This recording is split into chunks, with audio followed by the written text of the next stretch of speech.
Dear Thay, dear Sangha, thank you for being here. And just to reassure you, the recording will only be of me and we will finish it directly after the talk.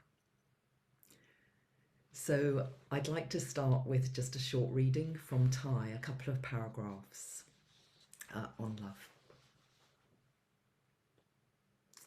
One day, the Buddha was holding a bowl of water in his left hand, and he was holding a handful of salt in the right hand. He poured the salt into the water and stirred. And he asked the monks, "My dear friends, do you think that you can drink that water? It's too salty. But if you were to throw that amount of salt into a big river, it wouldn't make the river salty at all, and thousands of people could continue to drink the water in the river." Someone who has a great heart, a big heart, a lot of compassion, doesn't suffer anymore. The things that make others suffer don't make such a person suffer. In the same way that a handful of salt can make a bowl of water salty, but can't make the river salty at all. When our heart feels small, the practice is to grow our compassion and inclusiveness by taking care of our own suffering first.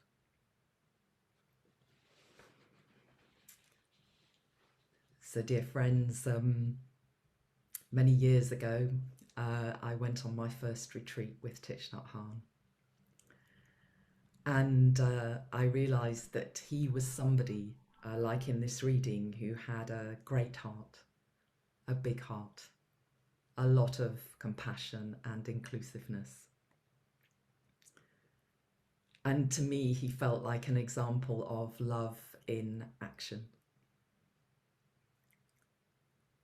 And on my first retreat, I realised quite a lot of joy and happiness and ease, and felt that Thay and the three nuns with him really embodied that teaching of love. And we know in our tradition, love is an intrinsic part of mindfulness. It's about offering happiness, easing suffering, offering joy, and being inclusive. And I really felt that all those practices of mindful walking, mindful eating, mindful breathing really helped me to grow my heart, as well as recognizing my conditions for happiness. And at the end of the retreat, I recognized that my heart hadn't been like a bowl when I started. I think my heart had been more like a mug when I'd started that retreat. And throughout the course of the retreat, I could feel my heart widening a bit, and maybe by then it had become like a bowl. But I was quite a young woman when I went on this first retreat, and a lot of the people on the retreat were older than me. And so I had this little conversation in my head was, well, this is all lovely, but maybe I can do it when I'm a lot older. But then there was a very strong voice in me going, no, this has to be the centre of our life. Otherwise, we'll always just be a mug in our heart. So this was something that was really motivational for me, having that very example of Thay's embodied love in action. And Thay's written many books, and not many of them have got love in the title. He's got many books like Fear, Anger, Reconciliation, Silence, Happiness.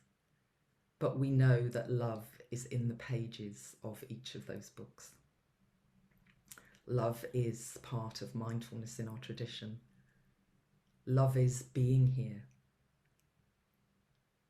And we might remember that Thay has talked about some of the mantras we can use with those around us. I am here for you. And when we say that, we really do have to be here, not lost in some story about our relationship or some thoughts about the future. It really is about being fully present. So love is about being present. And also Thay said so many times that understanding is love. When we're present, we can look deeply and we can begin to understand ourselves and others and our world more.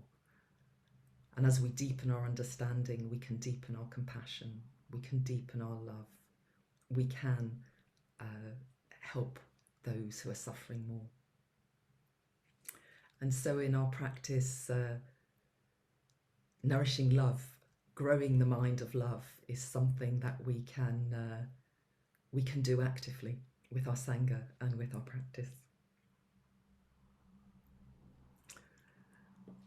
Apparently the Amazon is the widest river in the world, and in some points it's 7 miles wide. So you would never be able to see the other side of the river. And I remember feeling that Thay was a bit like that, a very, very wide river compared to my small heart, and someone that I could learn a lot from.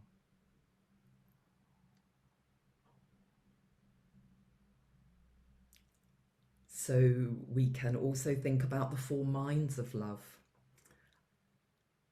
which is compassion, joy, inclusiveness, and loving kindness. And Thay talks about this being our ability and capacity to offer happiness, to relieve suffering, to offer joy, and to nourish inclusiveness without attachment and aversion. And I know in my own practice that's meant looking deeply to see what I am attached to and what it is that I do turn away from. But another key teaching in our tradition is around the 2 dimensions of reality.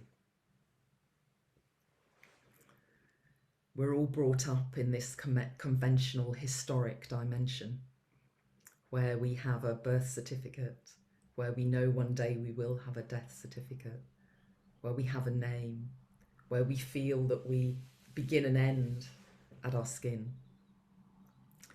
And we've been conditioned to see ourselves as individuals and separate, and sometimes we can feel isolated in that. And other times we feel that it's important to accumulate things to show what a sort of individual we are, like diplomas or qualifications or things that we have. And so this is our conventional historic dimension. But when we can be there, when we stop, when we calm ourselves, when we can look deeply, we can see a truer, deeper level of reality. And in that level of reality, we can realize that everything is interdependent.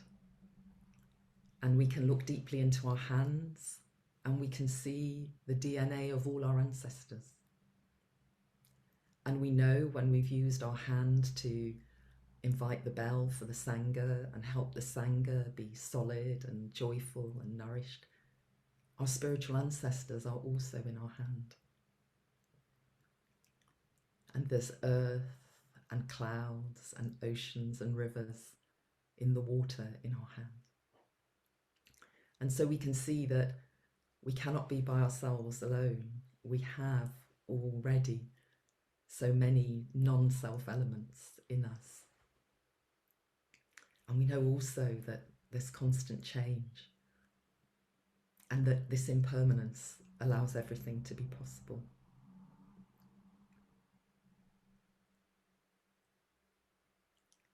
And beyond the rise and fall of civilizations, of our own lives, there is something that is beyond all our conventional concepts. And this is our ultimate dimension. And we go beyond then the conventional signs of beginning and ending, birth and death. And I like to think that of the reading that we read at the beginning is also like that. That when, like Thay, our life is a wide river, we're very we're very much in touch with that ultimate dimension, which is why we don't suffer anymore. We don't identify so much with our isolated self. We have an open heart that can encompass much more.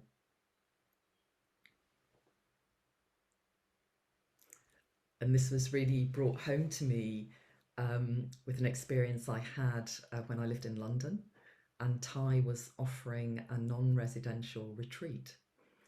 And every evening, it was starting at 5 in the evening in the centre of Westminster. And it was probably the second day of the retreat, and I was running a bit late. And I arrived at my friend's, and she was running late. And we got to the tube stop, and the tubes were running very delayed. And it was like one of those awful dreams. You're trying to get to the exam, and you're already too late for the beginning of the exam. But eventually, we arrived at the retreat, at the hall where Thay was speaking. And we were rushing past a fire exit towards the main entrance, and Thay came out of the side entrance because he was going to lead walking meditation. And so suddenly Thay had come out of the side entrance, and we were right behind him. And then there was this big group of people coming from the main entrance to join up with Thay. So we had the opportunity to walk directly behind Thay, about a metre behind. And it was such a contrast between me feeling sort of stressed and worried about getting to the retreat so that I could be present in the retreat, and then being right behind Thay, part of this river of sangha, going to walk in St James's Park. And it was a very beautiful experience to really truly be there behind Zen Master Thich Nhat Hanh. And it felt as if I couldn't be anywhere other than be present with every step. There was no rush. Everything had been achieved. Nothing was left to be done. And it was kind of that contrast that really woke me up. And it was such a joy and a happiness and a privilege to walk behind Thay and to really be there, to embrace the world, that moment, with a heart of love. And we walked over 2 zebra crossings through the rush hour in London, and his step didn't change. It was exactly the same, very steady, very fresh, enjoying every moment. And I vowed after that encounter that I would never rush to sangha, because every moment is precious. There's no point rushing through one moment to get to another more sacred moment. That every moment we have this present moment, and that's the most important moment. Being here for ourselves, for others and the world.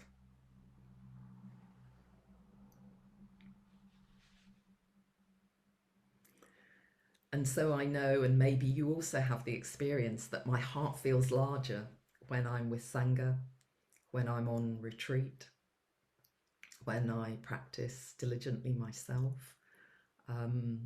I feel that my heart becomes larger. And in fact, I had this confirmed to me in a different way by my husband. One time when I was preparing to go on retreat, and we had 2 young children, and I was very grateful that he and my mother were supporting, looking after the family so I could go on the retreat.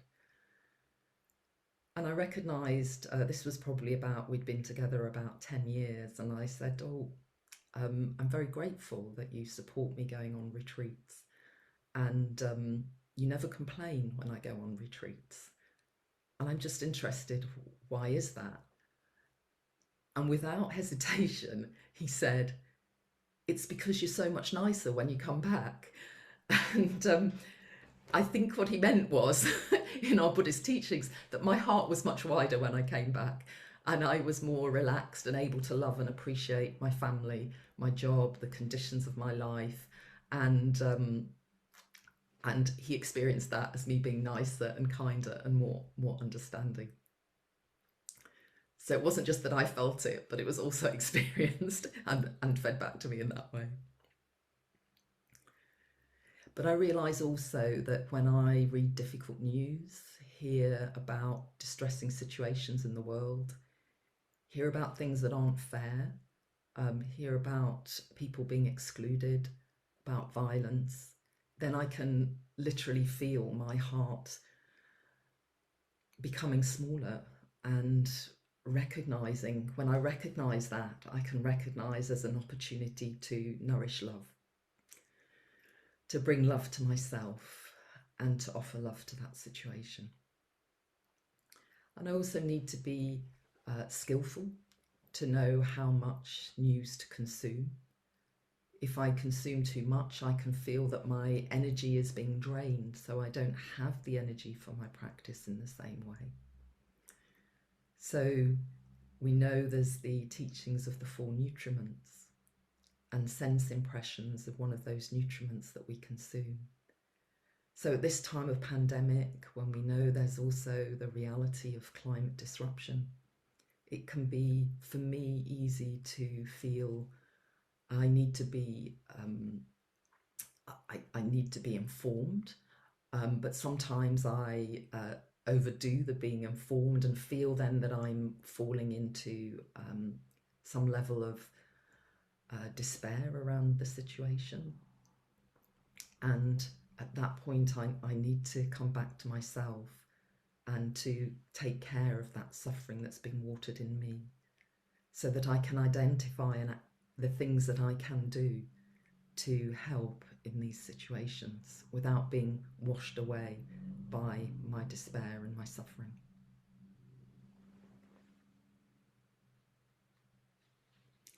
So I think that's why I suggested to Terry that we call this morning Time to Love.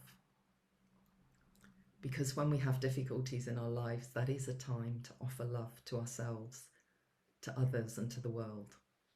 And we know that we have some challenges at this time, and that our earth needs our love, that our communities need our love and acceptance, and that we too have to start with ourselves so that we can befriend ourselves, take care of our own suffering, and then we have more to offer others.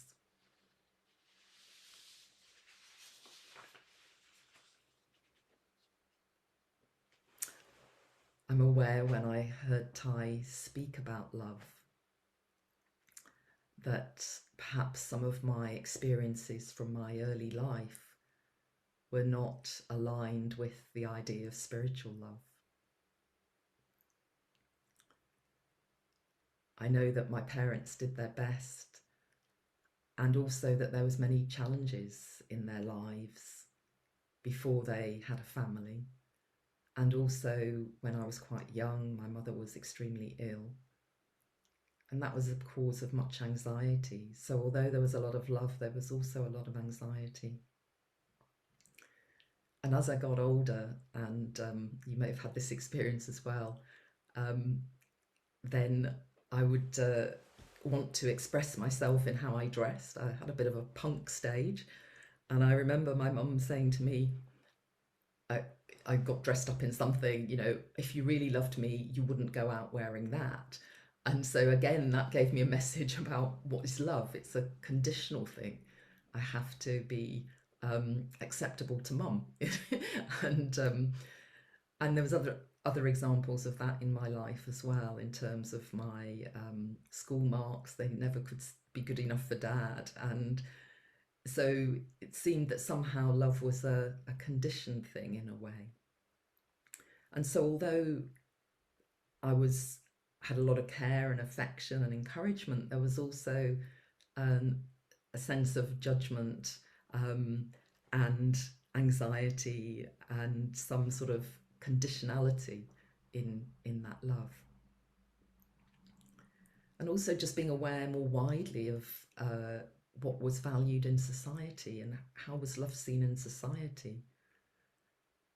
And it seems to me that often love in our society is about romantic love, exclusive love, And of course, that's quite different from what we learn in our teachings about being inclusive and about being accepting, not blaming or criticizing, encouraging rather than putting on conditions.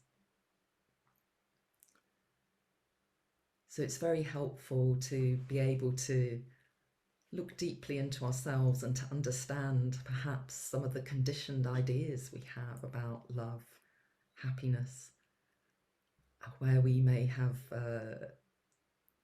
where some of these views may have come from, and find that can help us find ways to transform those views so that we can find more happiness in ourselves. We can heal our suffering. We can find more joy and find ways to include in our love rather than to look for an exclusive love. We have the idea of falling in love, don't we, where it's almost like it's something that happens to us, sort of a thunderstrike or a lightning strike, you know, when we meet somebody. But in our spiritual tradition, love is something that we nourish and that we cultivate rather than something that just happens as a lightning strike.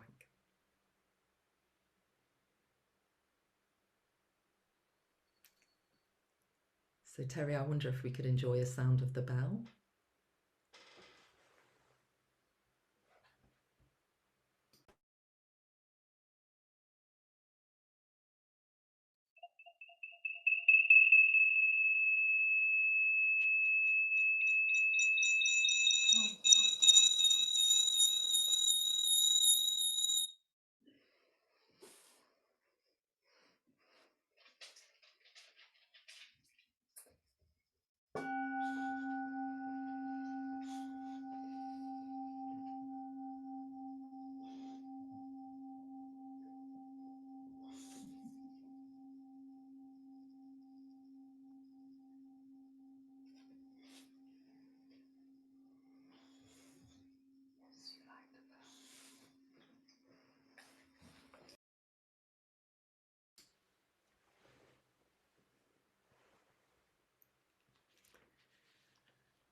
So, dear friends, I wanted to speak a little about specific practices that help us nourish love in ourselves.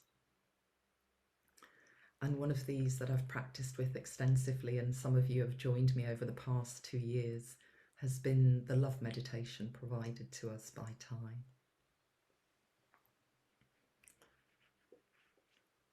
And I just thought I'd share with you because you might not all know the different phrases. So Thay offers us 9 different phrases, and we can offer them first to ourselves.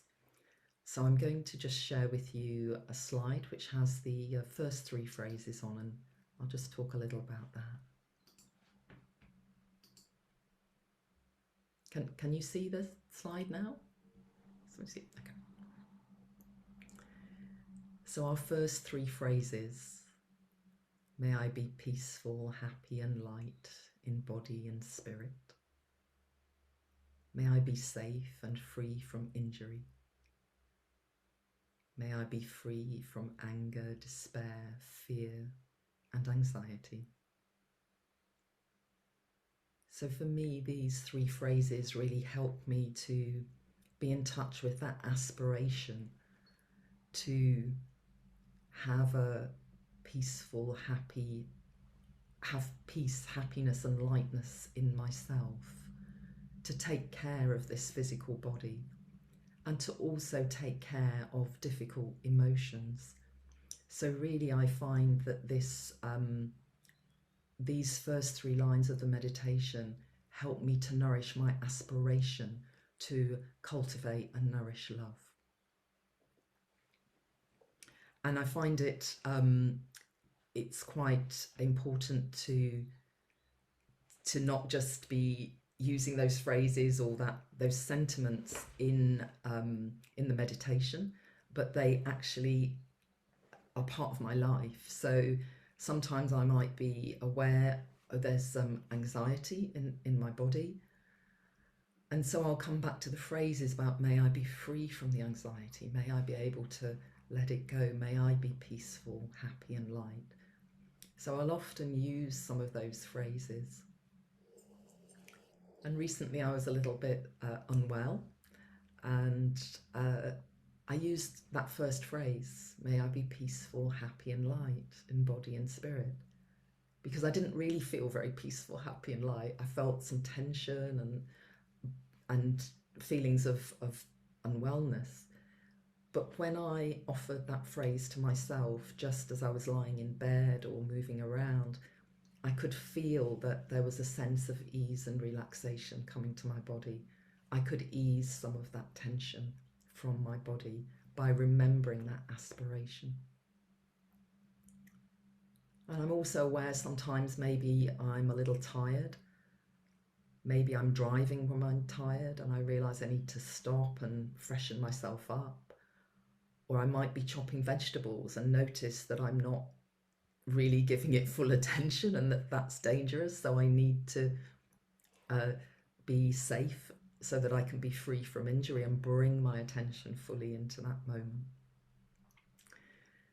So I find the meditation very helpful, not only for formal meditation, but also in my daily life, and bringing that back to every moment. And then we can think about the next three phrases.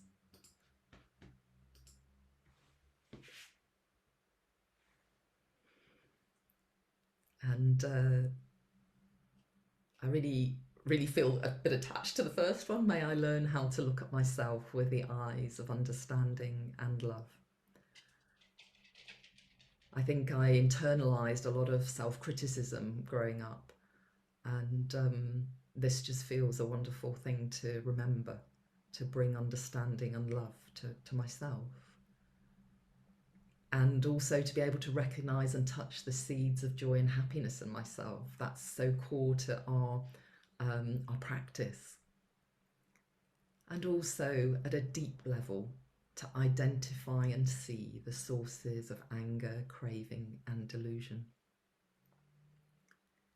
So for me, the first three are about aspiration, but these three are really about deep looking and really taking care of the habit energies, of the seeds inside myself, the mental formations, my stories about who I am, and really bringing a lot of love and understanding and kindness to myself, nourishing joy and happiness and taking care of the difficult emotions. And then we come to the final three sections.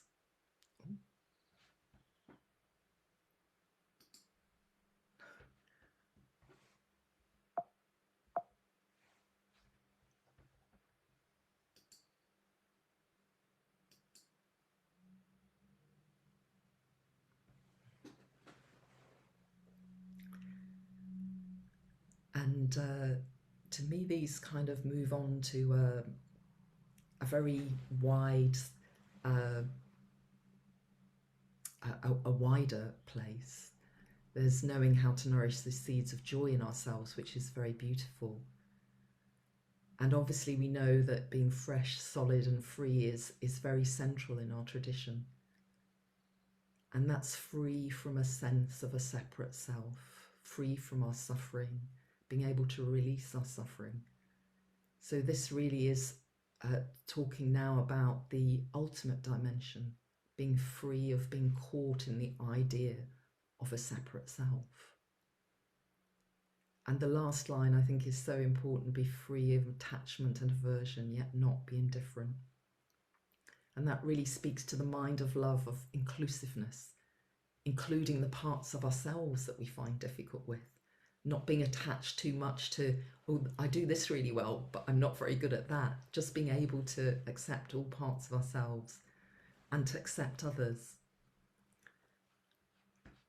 And I know that whenever I've seen Thay, I've been really struck by how inclusive he is in terms of how he deals with questions and answers. he speaks and reacts in exactly the same way to a 6-year-old child who's asking him a question as he does to Oprah Winfrey, who's obviously a famous TV presenter, and everybody in between. People who are trying to ask clever questions, people who are very shy in the way they ask their questions. He's just he's always been very loving and compassionate to everyone in the same inclusive way. And so for me, sometimes there's things that go beyond the words, and the embodiment of how Thay has been in terms of being present, the Dharma talks he's offered to nourish our compassion, help us to heal our suffering, and obviously to nourish joy by walking meditation, and seeing the obvious joy that he has in walking meditation has helped me really nourish my own joy and understand the joy of doing that.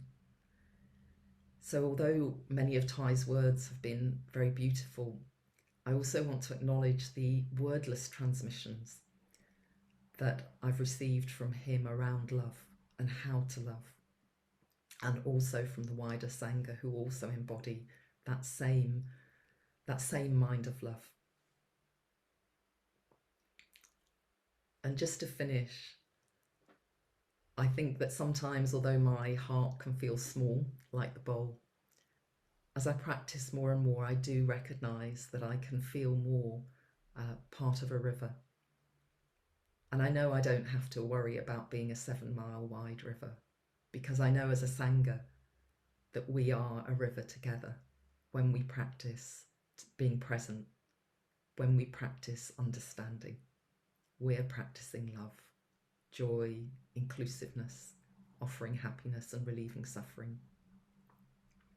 We may not all be perfect, but together we are that river of love.